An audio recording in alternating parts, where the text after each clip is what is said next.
Hey guys, what is going on? It is Ando, and today we got the kit reveal for Luthen. But before we get into the kit reveal, we'll talk about some controversial things. Well, maybe not controversial, but just some aspects to Luthen. But I just want to say, been appreciating all the support you guys been giving the channel lately. Thank you for all the new subscribers here, all those likes on the videos. I appreciate all that. Be sure if you guys haven't subscribed to do so, because we should be receiving quite a bit of news this week, specifically like with Conquest. I will come out with a video on what the teams are for that, so be sure to check that out when it comes out this week. All right, so yeah, guys, Luthen's out now. I don't know about you guys, but I was pretty taken back by this. And then on the first kit reveal read through, I wasn't that impressed, but as I started to get to talking to people, as I started to kind of read further into it, and actually like focus in on the reading, I started being like, okay, there's some stuff in here that's going to greatly play into, how good this character is going to be. So without any further ado, let's go ahead and just talk about it, right? So Luthen, he's a rebel fighter, light side support. Yeah, we could read some of this stuff. It's a little bit, a lot of it's just more like the background information. I will tell you guys kind of most of it just via the kit reveal. So, all right. So he's basic, for his abilities, he's basic. He's got an Omicron on his basic, so much like Trench.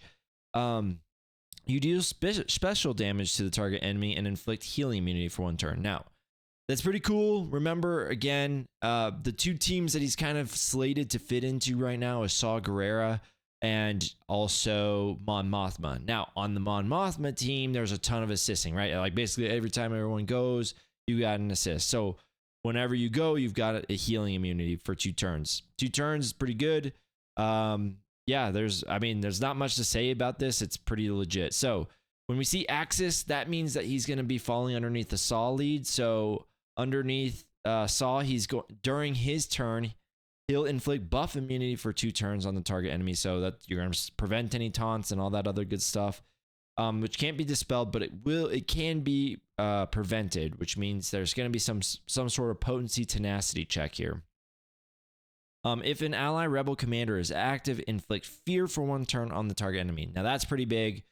Pretty cool ability, right? Obviously, you make them skip a turn, or if you do end up hitting them, they just, reduce their cooldowns by 1. All right, so Curator bonus, that is, when we see that is the bonus that we get for being with Mon Mothma. We're going to dispel all buffs on target enemy. This sounds cool, but honestly, you pretty much do this under Mon Mothma lead anyways, so it's like kind of double, I guess. I don't know.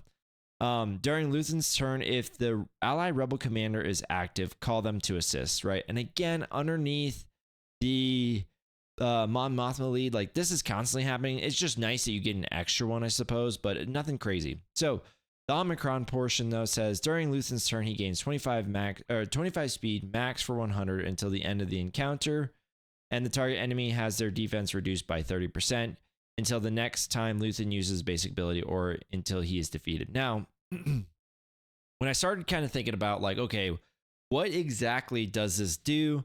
Because it's odd because, it's only during his turn. I would say if he was just constantly gaining this, then yeah, within 4 turns, essentially, you would have like another 100 speed onto Luthen. You'd be reducing their, the defense for quite some time.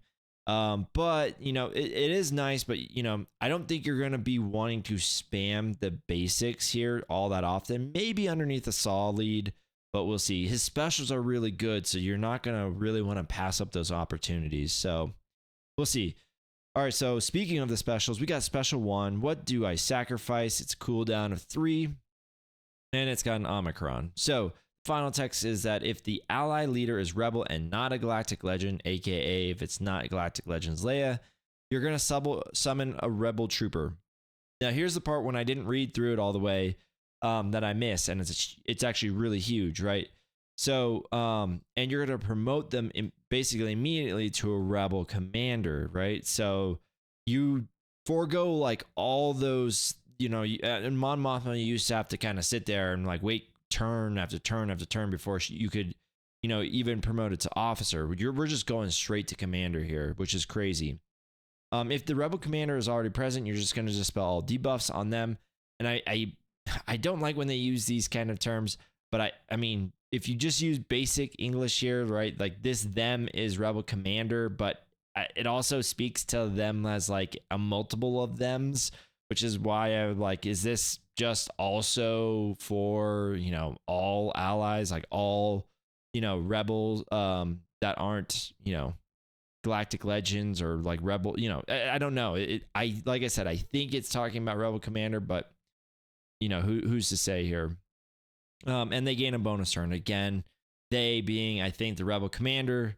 But it would be nice to have that kind of clarity. Target Rebel Fighter or Mon Mothma allies gain 30% offense stacking and is immune to turn meter reduction until the end of their next turn.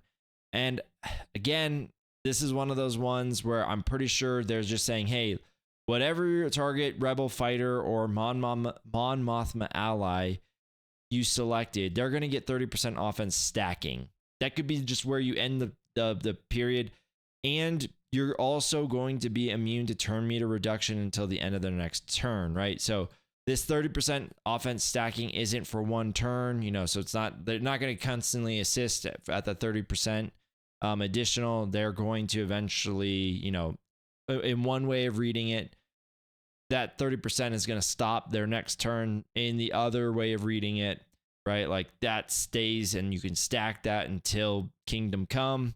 And then the turn meter reduction is the only thing that they are immune to for one turn. All right, so Axis bonus. So again, if we're under Saw, if the Rebel Commander is already present, they gain 50% offense stacking for 2 turns, right? So this kind of turns into an 80%, maybe even, 130%, right? Depending on, or I guess it would probably be more like 110%, right? Depending on how many times we've actually been able to use this ability. But the curated bonus, if Rebel Commander is already present, they recover 50% health and protection. Target Rebel ally gains frenzy for 2 turns, right? So pretty crazy there too, that you'll be able to do this. Now, if it's present, right? So you still have to would summon this, right? But you immediately summon it, and then they go from Rebel Commander. So the very next turn, so you'll have to go through 2 turns here. But your very next turn, you'll be able to get the frenzy going for 2 turns on a specific character. Now, while you're in Grand Arena, if the Rebel Commander is already present, all allies will gain crit damage up for 2 turns.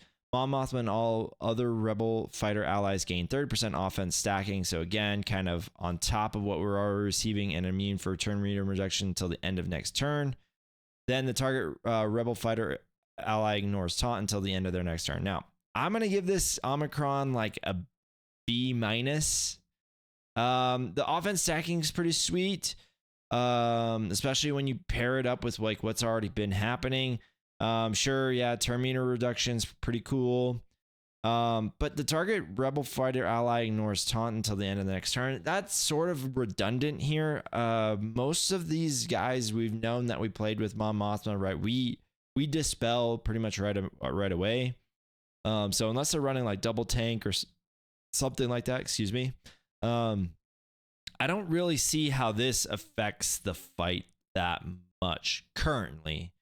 Yeah, maybe with, maybe it's a little bit more relevant with, Saw or something. I don't know. But right now, I'm just not really seeing how basically this taunt ignore.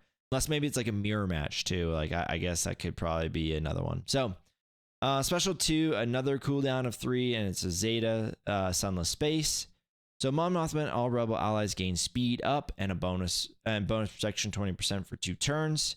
Underneath the Saw lead, all Rebel allies dispel all debuffs from themselves. For each debuff dispelled, they gain 10% turn meter. If the ally Rebel Commander is active, inflict marked on them for 2 turns, which can't be copied or dispelled. So they're just going to eventually, inside of Saw, we're basically going to be forced to try and kill him, or like the AI will be forced to try to take them out first, right?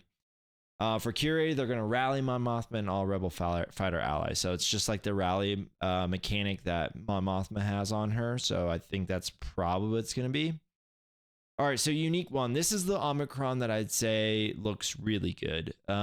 This is the one that I would say if you had to place one on Luthen, this is the one that I would look at significantly. So Mon Mothma and Rebel fighter allies gain 20 speed. This is big because we all know that Kyle Katarn, he gains, he's a very fast character.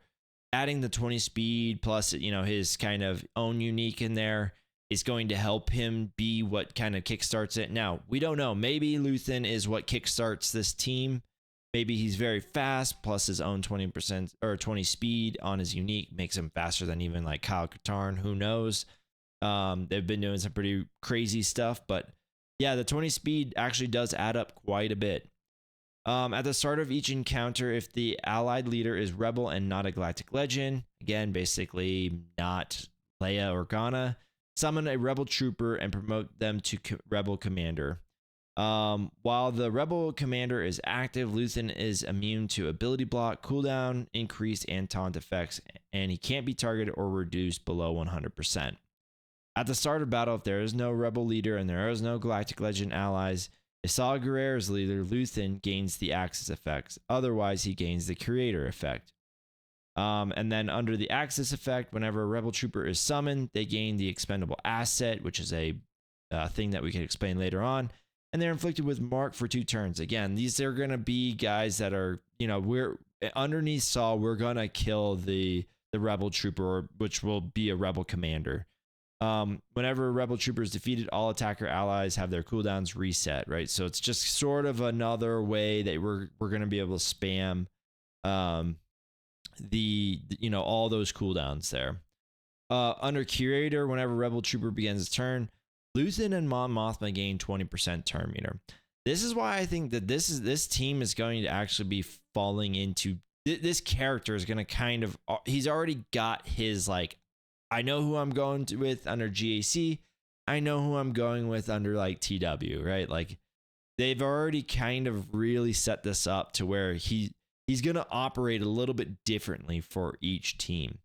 So the Expendable asset, which is what we gain whenever we summon a Rebel Trooper for Saw, can't stealth and can always be targeted by enemies.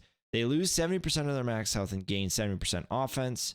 Whenever Rebel Trooper uses its basic ability, they inflict defense down on the target enemy for 2 turns, which can't be evaded or resisted. Whenever Rebel Trooper uses a special ability, they are inflicted with mark for 2 turns, which can't be copied or dispelled, and gain retribution for 2 turns, which can't be dispelled.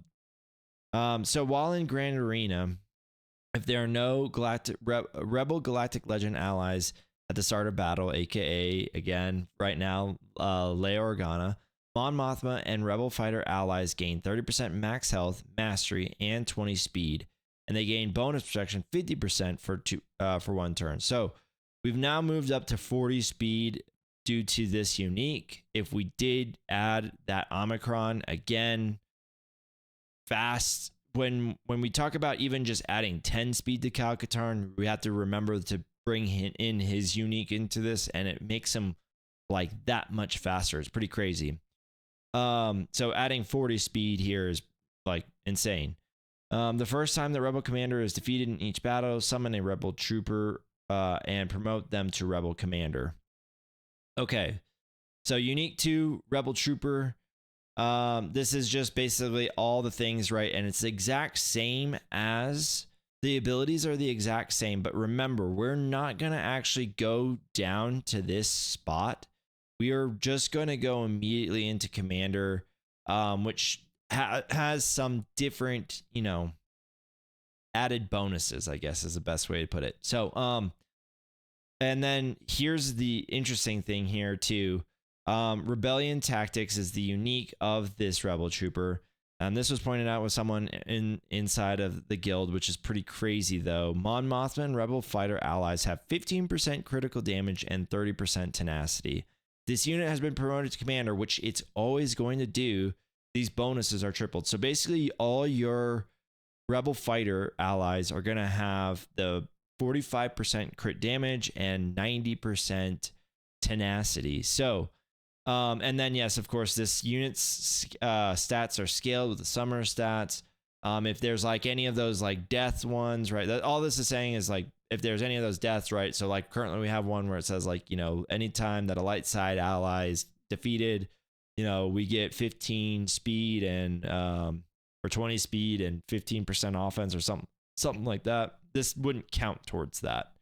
But anyways, so yeah, there goes that. One key thing to note that they put in here that I want to also make very clear that is very interesting to me as well. So let's just say, hey, specifically under Mon Mothma, because that's what I'm really looking at. I'm looking at this from the Territory Wars side, but let me see here. I think there's something about, yes, okay, so they asked, hey, is there a difference between Mon Mothma's Rebel Trooper and Luthen's Trooper? No, they're not. Basically, it's the same kit design, but they're visually different, so you know who summoned them.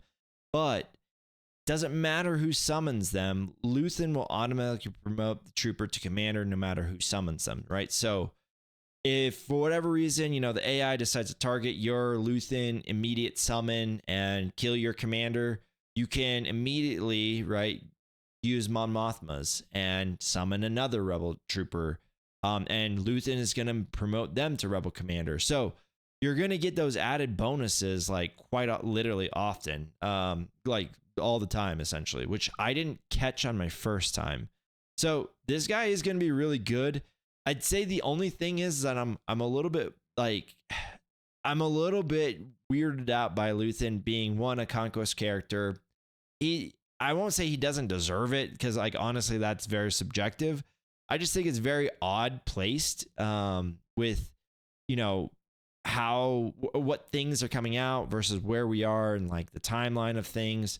So I was thinking, what does this really mean, right? Like, is this really only supposed to, are we getting a conquest character that is really basically supposed to make, you know, rebel fighters, the faction, whether that's Mon Mothma or Saw Gerrera, hit up into the standings again and kind of revitalize them?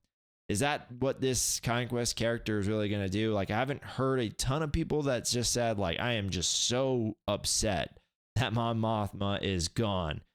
She's a great squad. Now, a lot of times in the upper echelons of Kyber, she is essentially a cleanup squad. But yeah, I mean, she's a great squad. I guess we'll see where this puts them. I do think, like, if I were to just kind of arbitrarily rank where he's going to be like effective in the scale of conquest characters, he would be somewhere around like a Malgus. That's just sort of me randomly throwing a dart on the board, but that's just where I think he's gonna fall, like somewhere around there. But yeah, I don't know. Tell me what you guys think. I'm sort of on the opinion that this is building up towards whatever our next fleet is, but that's also weird because we also have already a rebel fleet, unless they're going to recraft the Akbar fleet into giving us something else for our fleet zones. So I don't know. Let me know what you guys think, guys. Again, thank you guys so much for watching, and we'll see you guys in the next one.